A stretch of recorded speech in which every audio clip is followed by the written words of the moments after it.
Hello all, मी doctor Netra. अनेक वेळा असं होतं की आपलं मूल जेव्हा शाळेतून येतं तेव्हा इतकं थकून गेलेलं असतं की आता आई विचारत असते काहीतरी की शाळेमध्ये काय झालं किंवा डबा खाल्ला का, तर ते त्या प्रश्नाचं उत्तर देण्याची शक्ती सुद्धा त्या बाळामध्ये, त्या मुलामुलीमध्ये नसते। बॅग ठेवण्याची शक्ती नसते। नंतर किंवा कुठल्या तरी ऍक्टिव्हिटीला जात असतात, जसं ग्राउंडला जात असतात, कराटे, भरतनाट्यम, कथ्थक, स्विमिंग आता उन्हाळ्यामध्ये सुरू होतं, किंवा भरपूर खेळायला जातात। तर आणि आल्यानंतर पूर्ण थकून आणि गळून गेलेले असतात, किंवा जे त्यांना तिथं शिकवणारे टीचर्स असतात, गुरु असतात, ते आपल्याला सांगतात की तुमच्या मुलाचा किंवा मुलीचा स्टॅमिना पुरत नाही आहे, ते थकून जात आहेत।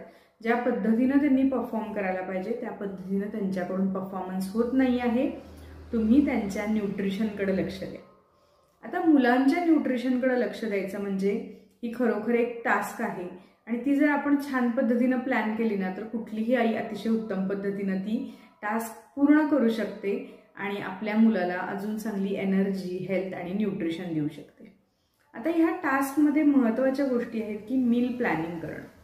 आता मुलाला आपल्या कार्बोहायड्रेट तर आपल्या अन्नामध्ये भरभरून आहेत, आपल्याला खास मेहनत करावी लागणार आहे ती प्रोटीन आणि इतर जे ट्रेस मिनरल्स आहेत की ज्याच्यामध्ये कॅल्शियम आलं, विटॅमिन डी आलं, अनेक असे छोटे छोटे मिनरल्स आहेत आणि मल्टीविटॅमिन आहेत, ते कसे आपल्या मुलाला देता येतील याच्याकडे आपल्याला कॉन्सन्ट्रेट करावं लागेल।